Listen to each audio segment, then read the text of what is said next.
सलीमपुर, हरियाली से भरा एक छोटा और शांत गांव। यहाँ के लोग सुबह उठकर खेतों में जी तोड़ मेहनत करते और शाम को थक हार कर चौधरी के ढाबे पर मटन चावल खाने इकट्ठा होते।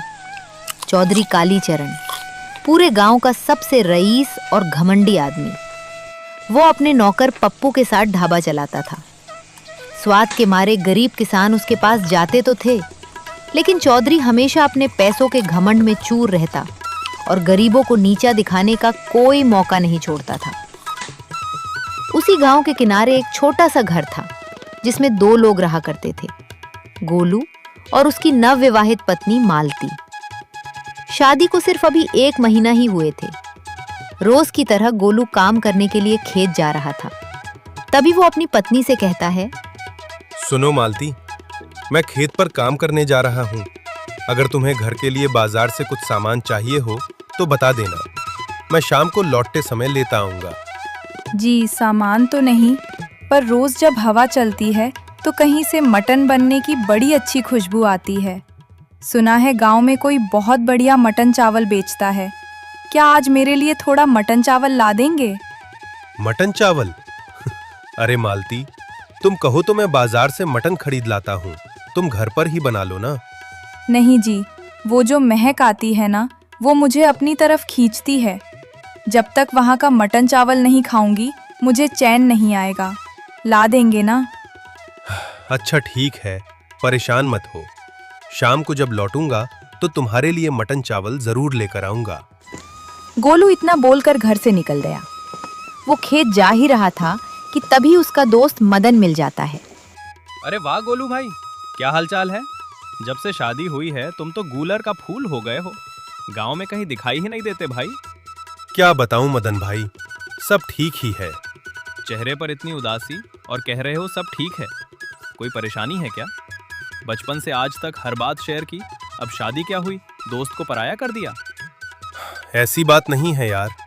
असल में तुम्हारी भाभी ने आज चौधरी के ढाबे का मटन चावल खाने की जिद की है। और तुम्हें तो पता ही है, मेरे पास अभी इतने पैसे नहीं हैं। और ऊपर से उस चौधरी की कड़वी बातें। मेरा स्वाभिमान गवाही नहीं देता कि उसके सामने हाथ फैलाऊं। अरे इतनी सी बात के लिए मेरा भाई परेशान है? चल, आज मैं भी तेरे साथ मजदूरी करूंगा। जो भी पैसे मिलेंगे दोनों मिलाकर ढेर सारा मटन चावल खरीदेंगे। भाभी ने मांगा है तो खाली हाथ थोड़ी जाने देंगे। चल। दोनों लोग मजदूरी करने निकल गए। सुबह से शाम तक काम पूरा कर पैसे लेकर सीधे ढाबे पर गए। चौधरी काका, वो थोड़ा मटन और चावल चाहिए था। ओए गोलू, इतनी जोर से क्यों चिल्ला रहा है? तमीज से बात नहीं कर सकता? तुम जैसे गरीबों की यही आदत होती है। जेब में 4 पैसे क्या आ जाते हैं, गर्मी ऐसे दिखाते हो जैसे कोई करोड़पति हो। चौधरी काका, हम यहाँ भीख नहीं मांग रहे हैं, आपको पूरी कीमत दे रहे हैं। फिर इतना भाव क्यों खा रहे हो? तमीज से बात कीजिए। ओए छोकरे, ज्यादा जबान मत चला। जानता नहीं है क्या? चौधरी कालीचरण नाम है मेरा। किसी के बाप से नहीं डरता मैं। पप्पू, हटा इन्हें यहाँ से, कोई मटन चावल नहीं मिलेगा इन्हें। चौधरी, मुझे तुमसे कोई लड़ाई नहीं करनी और मेरे दोस्त को दोबारा एक भी अपशब्द मत बोलना। मटन चावल मिले या ना मिले, पर मैं अपने दोस्त का अपमान नहीं सह सकता। चौधरी, अगर मुझे शहर न जाना होता ना तो इसी गांव में एक ठेला खोलकर तुम्हें तुम्हारी औकात याद दिला देता और तुम्हारा घमंड चकनाचूर कर देता। तुम जैसे कंगालों की यही तो दिक्कत है, बातें बड़ी बड़ी और औकात कुछ नहीं। जाओ, जाकर अपनी शक्ल देखो शीशे में। भागो यहाँ से। दोनों गुस्से और उदासी में ढाबे से दूर आ जाते हैं। रास्ते में एक मटन वाले दुकान पर रुक जाते हैं। यार गोलू, मुझे बहुत बुरा लग रहा है कि भाभी के लिए मटन चावल नहीं ले पाए। कोई बात नहीं भाई, उस घमंडी के हाथ का खाना खाने से अच्छा है भूखा सो जाना। पर एक काम करते हैं, ढाबे का ना सही पास की दुकान से कच्चा मटन खरीद लेते हैं। पैसे तो हैं ही हमारे पास। हाँ, ये सही रहेगा। दोनों दुकान से कच्चा मटन खरीदते हैं। मदन अपने घर चला जाता है और गोलू मटन लेकर अपने घर पहुंचता है। अरे जी, आने में इतनी रात कर दी और आप ढाबे से मटन चावल नहीं लाए क्या? आपके हाथ में तो ये थैला है। अरे वो मालती, मैं ढाबे का बना बनाया मटन चावल नहीं लाया। इसमें कच्चा मटन है। कच्चा मटन? पर मैंने तो ढाबे वाले मटन चावल के लिए कहा था ना। ऐसा क्यों किया आपने? अरे कुछ नहीं, वो बस वैसे ही ले आया। मैं बहुत थक गया हूँ, मुझे नींद आ रही है। नहीं, आपकी आंखों में दर्द और चेहरे पर उदासी साफ दिख रही है। आप हमेशा मुझसे बातें छुपाते हैं। आपको मेरी कसम है, सच सच बताइए, क्या बात हुई है? ढाबे पर चौधरी ने बहुत बदतमीजी की मालती। मदन ने मेरा साथ दिया तो उसने हम दोनों को जलील किया और खाना देने से मना कर दिया। मदन ने गुस्से में कह तो दिया कि हम खुद का ठेला खोल लेंगे, पर हमारे पास इतने पैसे कहाँ। अच्छा, तो ये बात है। आप परेशान मत होइए जी। अच्छा किया जो आप कच्चा मटन ले आए। आप बस बैठिए और आराम कीजिए, मैं अभी अपने हाथ का जादू दिखाती हूँ। मालती फटाफट आटा गूंथती है, मटन को चूल्हे पर चढ़ाती है। मटन धीरे धीरे पक रहा है और पूरे घर में उसकी बेहतरीन खुशबू फैल जाती है। मालती मटन और गर्मा गर्म रोटी की प्लेट गोलू को देती है। लीजिए जी, खाइए और बताइए कैसा बना है। गोलू मटन और रोटी का पहला निवाला मुंह में डालता है। उसकी आंखें फटी की फटी रह जाती हैं और वो खुशी से झूम उठता है। अरे वाह मालती, ये तो कमाल है। स्वाद ऐसा है कि मैं सब भूल गया। क्या तुम पहले किसी बड़े होटल में काम करती थी क्या? चौधरी का मटन तो इसके सामने कुछ भी नहीं है। सच में अच्छा लगा?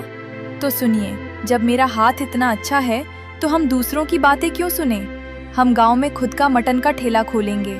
चौधरी से भी कम दाम में बेहतरीन खाना खिलाएंगे। पर मालती, ठेले के लिए, बर्तनों और मसालों के लिए पैसे कहाँ से आएंगे? ये लीजिए, मैंने शादी के बाद से थोड़े थोड़े पैसे बचाकर रखे थे। इन्हें लीजिए और कल सुबह ही शहर जाकर मटन के ठेले का सारा सामान और मसाले खरीद लाइए। हम अपना ठेला शुरू करेंगे। मालती, तुमने मेरी आंखें खोल दी। ठीक है, अब तुम सो जाओ। कल सुबह होते ही मैं शहर के लिए निकलूंगा और उस चौधरी का घमंड मिट्टी में मिलाकर रहूंगा। अगली सुबह चिड़ियों की चहचहाहट के साथ गोलू एक नए हौसले के साथ उठा। मालती के दिए पैसों को लेकर वो सीधे शहर के बाजार पहुंचा। वहां से उसने एक नया ठेला, मटन बनाने के बड़े बर्तन और कुछ खास खुशबूदार मसाले खरीदे। आखिर में ताजा मटन लेकर वो सीधे घर वापस आ गया। घर पहुंचते ही मालती अपने काम में जुट गई। उसने मटन को अच्छी तरह धोया और चूल्हे पर चढ़ा दिया। जैसे जैसे मटन पकने लगा, मसालों की ऐसी सोंधी और लाजवाब खुशबू उठी कि पूरे मोहल्ले के लोगों के मुंह में पानी आ गया। मटन तैयार होते ही मालती ने फटाफट तवे पर फूली फूली रोटियां सेकनी शुरू कर दी। शाम होते ही गोलू ने गांव के मुहाने पर सड़क के किनारे अपना ठेला लगा दिया। ठेले से उठती मटन रोटी की खुशबू रास्ते से गुजरने वाले हर इंसान को अपनी तरफ खींच रही थी। चौधरी के मटन चावल के मुकाबले यहाँ कुछ अलग और नया पक रहा था। तभी ठेले पर एक महिला आती है। उसके पीछे गांव का ही एक और आदमी आता है। दोनों मटन की महक सूंघकर ठेले के पास रुकते हैं। अरे भैया गोलू, ये तुमने मटन का ठेला लगाया है क्या? खुशबू तो इतनी गजब की है कि कदम अपने आप रुक गए। जी काकी, आज से ही शुरू किया है। आपकी बहू मालती के हाथ का बना मटन और गर्मा गर्म रोटी है। अरे वाह, चलो भगवान का शुक्र है कोई तो गांव में मटन रोटी लेकर आया। रोज रोज वो चौधरी का मटन चावल खाते खाते मन बिल्कुल भर गया था। ऊपर से उसका वो घमंडी बर्ताव। तुमने अच्छा किया जो ये ठेला खोल लिया। कम से कम उस चौधरी का घमंड तो टूटेगा। ऐसा करो, एक प्लेट मटन रोटी पैक कर दो, एक प्लेट खाने को लगा दो। जी काकी, अभी पैक करता हूँ। तभी पीछे खड़ा पुरुष ग्राहक बोल पड़ता है। गोलू बेटा, तुमने मटन तो वाकई बहुत लाजवाब बनाया है। खुशबू दूर दूर तक जा रही है। काम भी तुमने बहुत अच्छा किया। पर एक बात कहूं, अपना थोड़ा ख्याल रखना। क्यों काका, क्या बात हो गई? बेटा, तुम तो जानते ही हो कि चौधरी कालीचरण कितना खराब और कड़वा आदमी है। पूरे गांव में सिर्फ उसी का धंधा चलता है। जब उसे पता चलेगा कि तुमने उसके मुकाबले मटन बेचना शुरू कर दिया है, तो वो चुप नहीं बैठेगा। वो तुम्हें परेशान करने की कोशिश जरूर करेगा। काका, आपकी चिंता बिल्कुल सही है। मैं जानता हूं कि चौधरी कोई ना कोई चाल जरूर चलेगा, लेकिन जब मैं अपने स्वाभिमान के लिए इस मैदान में उतर ही गया हूं तो पीछे नहीं हटूंगा। अगर उसने लड़ाई की तो मैं कानूनन और सही तरीके से उसका सामना करने को भी तैयार हूं। आप बिल्कुल परेशान मत होइए काका। आप बस आराम से मटन रोटी खाइए और स्वाद का मजा लीजिए। शाबाश बेटा, तुम्हारी ये हिम्मत देखकर दिल खुश हो गया। लगाओ फिर, एक प्लेट हमारे लिए भी लगाओ। दोनों ग्राहक ठेले पर बैठकर मटन रोटी खा रहे हैं। वे मटन चबाते हैं और गोलू से कहते हैं, गोलू बेटा, मटन पका तो बहुत लाजवाब है, एकदम मक्खन की तरह टूट रहा है। लेकिन एक बात बोलूं? हाँ हाँ, बिल्कुल बताइए, कैसा लगा स्वाद? बेटा, मटन में घर जैसा शुद्ध स्वाद तो है, पर जो ढाबे वाले मटन में एक कड़क मसाले की जान होती है ना, वैसी महक और तीखापन थोड़ा कम है। चौधरी के मटन में जो एक खास खुशबू आती है, वो इसमें थोड़ी मिसिंग है। कोई बात नहीं काका, आज हमारा पहला ही दिन था। आपकी बात मैंने नोट कर ली है। अगली बार हम इस कमी को जरूर सुधारेंगे। अरे कोई बात नहीं बेटा, पहली बार के हिसाब से ये बहुत बढ़िया है। धीरे धीरे शाम और भी ढलने लगती है। ठेले पर और भी कई ग्राहक आते हैं। कोई तारीफ करता है तो कोई मसाले कम होने की बात बोलता है, लेकिन घर जैसे स्वाद के कारण सब मटन रोटी खाते हैं। देखते ही देखते पतीला बिल्कुल खाली हो जाता है। वो तुरंत अपने घर गया और कमाए हुए पैसे को मालती को देने लगा।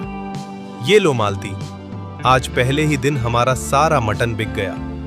ये सब तुम्हारी मेहनत का फल है। सच में जी, मुझे तो डर लग रहा था कि लोगों को पसंद आएगा या नहीं। वैसे ग्राहकों ने क्या कहा? कुछ कमी तो नहीं लगी उन्हें? मालती, सब कुछ सही था। उन्होंने कहा कि तुम मटन पकाती बहुत अच्छा हो, पर मसालों में वो ढाबे वाली बात और महक नहीं थी जो ग्राहकों को खींच कर लाए। हाँ, ये बात तो है। मैं घर के हिसाब से मसाले डालती हूँ। ढाबे के सीक्रेट मसालों का अंदाजा मुझे भी नहीं है। अब क्या करें? अचानक गोलू के दिमाग की बत्ती जलती है। अरे मालती, मुझे याद आया। मेरे नाना जी पहले बहुत सालों तक हैदराबाद के एक मशहूर ढाबे पर मटन बनाने का काम करते थे। उनके हाथ के मटन के दीवाने दूर दूर से आते थे। अगर तुम कहो तो हम दोनों अभी रात को ही उनके घर चलें। यहाँ से पास ही के गांव में रहते हैं, 1-2 घंटे में पहुंच जाएंगे और उनसे वो सीक्रेट मसाला सीख लेंगे। नहीं जी, ऐसा बिल्कुल मत कीजिए। अभी रात को दोनों चले जाएंगे तो सुबह दुकान कैसे खुलेगी? अगर हमने सिर्फ एक दिन के लिए भी अपना ठेला बंद रखा तो जो ग्राहक आ जाए थे वो कल टूट जाएंगे और फिर कभी नहीं आएंगे। नए धंधे में नागा नहीं करते। पर मालती, अगर मसाला नहीं सुधरा तो भी ग्राहक टूटेंगे, फिर रास्ता क्या है? मेरी बात सुनिए। कल सुबह आप हमेशा की तरह जल्दी उठकर बाजार से मटन ले आना। मैं सुबह ही उसे अपने तरीके से बनाकर तैयार कर दूंगी। आप मटन लेकर ठेले पर चले जाना ताकि धंधा भी चलता रहे और दुकान बंद ना हो। और तुम मसाले का क्या करोगी? मैं कल सुबह अकेले ही बस पकड़कर नाना जी के घर चली जाऊंगी। उनसे मिलकर उस सीक्रेट हैदराबादी मसाले की रेसिपी और सही नाप सीखूंगी। फिर दोपहर तक वापस आकर वो मसाला तैयार कर लूंगी ताकि परसों से हमारे ठेले पर ऐसा मटन बिके कि चौधरी का ढाबा सूना पड़ जाए। इससे हमारा नुकसान भी नहीं होगा और समय भी बच जाएगा। मालती, तुम जितनी अच्छी कुक हो उससे कहीं ज्यादा समझदार हो। तुम्हारी ये योजना बिल्कुल सही है। चलो अब आराम कर लेते हैं, कल सुबह से बहुत काम करना है। इतनी बात कर दोनों सो जाते हैं। अगली सुबह रोज की तरह मदन मटन लेकर आता है। मालती मटन रोटी बनाती है और फिर गोलू अपना ठेला गांव के किनारे लगा देता है। तभी वहां से चौधरी और पप्पू गुजरते हैं। चौधरी रुककर हंसता है। अरे वाह भाई वाह, देखो तो जरा, बाबू साहब को हमारी थोड़ी सी बात क्या चुभी, चौधरी का मुकाबला करने निकल पड़े। अरे ओ गोलू, ये मटन का धंधा करना बच्चों का खेल नहीं है। इसे बच्चों का खेल समझकर भूल मत करना चौधरी। 1-2 दिन की बात है, तुम अपनी औकात में खुद आ जाओगे। तुम्हारे मटन में वो महक और बात ही नहीं है जो मेरे मसालों में है। मेरा मुकाबला करने के लिए तुम्हें 7 जन्म लेने पड़ेंगे। चौधरी, बस वक्त का इंतजार करो। वो दिन भी आएगा जब तुम खुद दौड़ते हुए मेरे ठेले का मटन खाने आओगे। इस बात को याद रखना। बड़ी बड़ी बातें। चलो रे पप्पू। थोड़ी देर बाद 2 ग्राहक आते हैं। वे प्लेट लगवाकर पहला निवाला खाते हैं और उनके चेहरे का स्वाद बिगड़ जाता है। अरे गोलू भाई, ठेला तो चमका लिया पर स्वाद में तो दम ही नहीं है।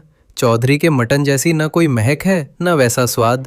और पैसे तुम चौधरी के बराबर ले रहे हो। अरे कुछ तो शर्म करो। अगर हमें उतना ही पैसा देना है तो हम चौधरी के आलीशान ढाबे पर बैठकर खाएंगे। इस खटारे ठेले पर क्यों आए? भाई साहब, माना कि मैं अभी नया हूँ, वैसा स्वाद नहीं आ पाया, पर आप मेहनत की कद्र तो कीजिए। कल देखना, इससे बेहतर स्वाद मिलेगा। मन तो पैसा देने का नहीं है, पर किसी गरीब की बद्दुआ नहीं लेंगे। ये पकड़ो पैसे, पर याद रखना आज के बाद हम यहाँ कभी नहीं आएंगे। ग्राहकों के जाने के बाद गोलू का दिल पूरी तरह टूट गया। वो रोते मन से सोचने लगा कि हे भगवान, हम गरीब नहीं हैं, बल्कि हमारे गांव वालों की सोच गरीब है। यहाँ एक गरीब दूसरे गरीब की तरक्की नहीं देख सकता। दूसरी तरफ मालती बस से उतरकर नाना जी के घर पहुंचती है। नाना जी आंगन में बैठे हैं। अरे मालती बेटी, तुम अचानक कैसे आना हुआ? गोलू दामाद नहीं आए? तुम अकेले क्यों आई हो? नाना जी, असल में गोलू जी ने गांव में मटन रोटी का एक नया ठेला खोला है। अरे वाह, मटन रोटी, ये तो बहुत अच्छी बात है बेटा। फिर चेहरा इतना उतरा हुआ क्यों है? नाना जी, एक बड़ी दिक्कत है। हमारे मटन में वो स्वाद और महक नहीं आ रही जो ग्राहकों को खींचे। मुझे वो सीक्रेट हैदराबादी मसाला चाहिए जो आप बरसों पहले अपने ढाबे पर इस्तेमाल करते थे। प्लीज मुझे उसका राज सिखा दीजिए। बस इतनी सी बात? चल बैठ मेरे पास। आज मैं तुझे अपने जीवन भर की कमाई, वो जादुई मसाला और मटन पकाने का सही तरीका सिखाता हूँ। शाम को मालती सब सीखकर घर लौटती है। गोलू भी उदास मन से ठेला लेकर घर आता है। मालती, अब मैं ये ठेला नहीं चलाऊंगा। जिन गांव वालों के लिए मैंने ये काम शुरू किया, वही हमारा मजाक उड़ा रहे हैं। मेरा हौसला टूट गया है मालती। इतनी जल्दी हार मान लेना अच्छी बात नहीं है जी। मैं नाना जी से वो सीक्रेट जादुई मसाला और मटन पकाने का असली तरीका सीख आई हूँ। बस कल सुबह का इंतजार कीजिए, सब बदल जाएगा। अगली सुबह मालती धीमी आंच पर मटन पकाती है और जैसे ही वो जादुई मसाला पतीले में डालती है, पतीले से धुएं के साथ एक लाजवाब महक उठती है। गोलू मटन लेकर ठेले पर पहुंचता है। महक इतनी जबरदस्त थी कि लोग अपने घरों से खींचे चले आए। भाई गोलू, ये क्या जादू कर दिया आज? कैसी लाजवाब महक है। खुशबू सूंघते ही पेट में चूहे कूदने लगे हैं। जल्दी से एक प्लेट लगाओ मेरे लिए। अरे हटो भाई, पहले मुझे दो। ये महक तो मेरी जान ले लेगी। एक प्लेट पहले मुझे दो। भाई, प्लेट तो दे रहा हूँ, पर खाकर सच सच बताना कि सिर्फ महक अच्छी है या स्वाद भी लाजवाब है। दोनों को वो प्लेट लगा देता है। दोनों जैसे ही पहला निवाला खाते मग्न हो जाते हैं। अरे वाह गोलू भाई, कमाल कर दिया। ऐसा मटन तो हमने जिंदगी में नहीं खाया। तुम्हारी जितनी तारीफ की जाए कम है। बस करो भाई, बस करो। उधर दूर चौधरी के ढाबे पर सन्नाटा है। चौधरी अपनी नाक सिकोड़कर हवा में कुछ सूंघ रहा है। पप्पू यार, ये कैसी महक आ रही है हवा में? ऐसा लग रहा है जैसे कोई जन्नत का मटन पका रहा है। ये खुशबू तो मुझे खुद अपनी तरफ खींच रही है। तू तुरंत जा और देख कर आ कि ये महक कहाँ से आ रही है। ठीक है मालिक, मैं अभी देख कर आता हूँ। पप्पू दौड़ कर जाता है और गोलू के ठेले पर लगी भारी भीड़ देखकर हक्का बक्का रह जाता है। वो उल्टे पैर दौड़कर चौधरी के पास आता है। चौधरी जी, अनर्थ हो गया, भारी अनर्थ हो गया। कल जिसे हम फुद्दू समझ रहे थे, आज वो सितारा बन चुका है। उसके ठेले पर पूरे गांव की भीड़ टूट पड़ी है और जिस महक की आप बात कर रहे थे, वो उसी गोलू के ठेले से आ रही है। क्या? ऐसा कैसे हो सकता है? इस सलेमपुर गांव में चौधरी के रेजिस्टिंग किसी और का सिक्का नहीं चल सकता। यहाँ के लोग सिर्फ मेरे ढाबे पर खाएंगे। वो मुझसे मुकाबला करने निकला है। सुन पप्पू, वो अपनी मटन रोटी 30 रुपए प्लेट बेच रहा है ना। जा जोर जोर से चिल्लाना शुरू कर दे कि चौधरी के ढाबे पर मटन चावल अब सिर्फ 10 रुपए प्लेट मिलेगा। उसका धंधा मैं मिट्टी में मिला दूंगा। चिल्ला पप्पू, जोर से चिल्ला। आओ आओ रे गांव वालों, 10 रुपए प्लेट मटन चावल, आओ आओ। पप्पू और जोर से चिल्ला, आवाज गले से नहीं कलेजे से आनी चाहिए। दहाड़ कर बोल, सिर्फ 10 रुपए में मटन चावल। अगर आज भी लोग नहीं आए तो ये ढाबा मैं तुझ पर ही उजड़ दूंगा। मालिक, गला फाड़ फाड़ कर बोल रहा हूँ पर कोई रुकता ही नहीं। सब लोग गोलू के ठेले की परसिस्टेंसी जा रहे हैं। वहाँ महक ऐसी है कि लोग खींचे चले जा रहे हैं। बदतमीज, अब तुझे मेरा खेल समझ नहीं आ रहा। ठीक है, अगर प्यार से नहीं मानेंगे तो कानून का डंडा चलेगा। अगली सुबह जैसे ही गोलू ने अपना ठेला लगाया, वैसे ही एक इंस्पेक्टर उसके ठेले पर आ धमका। उसकी वर्दी की चमक और रौब ने गोलू के माथे पर पसीने की बूंदें ला दी। ओए, किसके परमिशन से ये सड़कों पर गंदगी फैला रहे हो? लाइसेंस कहाँ है तुम्हारा? शहर की गलियों में अपनी मर्जी नहीं चलती। 10,000 का जुर्माना लगेगा, वरना अभी ये ठेला उठाकर थाने ले जाऊंगा। साहब, ये 10,000 की रकम मेरे पूरे महीने की कमाई से भी ज्यादा है। अभी तो काम शुरू किया है। और साहब, गांव में चौधरी का इतना बड़ा ढाबा है, क्या वहाँ कानून के कागज हैं? या कानून सिर्फ मेरी जैसी गरीब की मेहनत को कुचलने के लिए है? जुबान लड़ाता है। कानून क्या है और क्या नहीं, ये मुझे मत सिखा। मुझे बस मेरा काम करना आता है। इंस्पेक्टर ने गुस्से में ठेले पर नजर डाली, लेकिन तभी उसके नथुनों से मालती के उस जादुई हैदराबादी मसाले की ऐसी महक टकराई कि उसकी सारी अकड़ पिघल गई। ये खुशबू कैसी है? रुको, पहले मेरे लिए एक प्लेट लगाओ, मैं देखूं तो सही। ऐसा क्या पका रहे हो जो पूरा गांव पागल हुआ जा रहा है? गोलू प्लेट लगाता है। इंस्पेक्टर पहला निवाला खाता है और उसकी आंखें बंद हो जाती हैं। अरे, ये तो जन्नत है। गोलू, मैं सच कहता हूँ, मुझे चौधरी ने कुछ पैसे देकर भेजा था कि तुम्हारा ठेला बंद करवा दूं, पर मैं भी एक किसान का बेटा हूँ। आज मैंने जान लिया कि तुम्हारी मेहनत और इस मसाले के पीछे कोई साजिश नहीं, बल्कि एक असली हुनर है। मैं माफी चाहता हूँ कि मैंने एक गद्दार के पैसे लिए। तुम बेफिक्र होकर ये काम करो, कोई तुम्हारा बाल भी बांका नहीं कर पाएगा। इंस्पेक्टर का पारा 7वें आसमान पर था। वो सीधा चौधरी के ढाबे पर पहुंचा। चौधरी उसे देखकर अपनी जीत की मुस्कान लेकर आगे बढ़ा। आ गए इंस्पेक्टर साहब, चलो अब तो उस मजदूर का खेल खत्म कर दिया होगा। अब तो वो सड़कों पर ही मिलेगा मुझे। जुबान बंद कर अपनी चौधरी। जिस मजदूर को तू खेल समझ रहा था, वो तेरे धंधे का बाप निकला। अपना लाइसेंस दिखा और सुन, आज के बाद अगर उस गोलू के ठेले के पास भी तेरा साया दिखा तो 1 लाख का जुर्माना भरते भरते तेरी पूरी जायदाद बिक जाएगी। क्या बोल रहे हो इंस्पेक्टर? तुम्हें पता है मैं कौन हूँ? मैं अपने जेब में रखता हूँ तुम जैसे वर्दी वालों को। अपनी जेब में रखना भूल जा। तूने रिश्वत देकर कानून को खरीदने की कोशिश की, ये सबसे बड़ा जुर्म है। आज से तेरा ढाबा सील, और अगर गोलू के साथ कुछ भी हुआ तो अगले ही पल मैं तुझे हवालात में देखूंगा। इंस्पेक्टर इतना बोलकर वहां से चला जाता है और उधर मालती गोलू के पास पहुंच गई थी। गोलू, वो इंस्पेक्टर आया था, क्या हुआ? क्या उसने जुर्माना मांगा? नहीं मालती, वो तो हमारे खाने का दीवाना हो गया। उसने ही चौधरी की बोलती बंद कर दी है। देखा, जहाँ मेहनत और सच्चाई होती है वहाँ कोई साजिश टिक नहीं सकती। चलो अब और देर मत करो, गांव वालों को इंतजार है।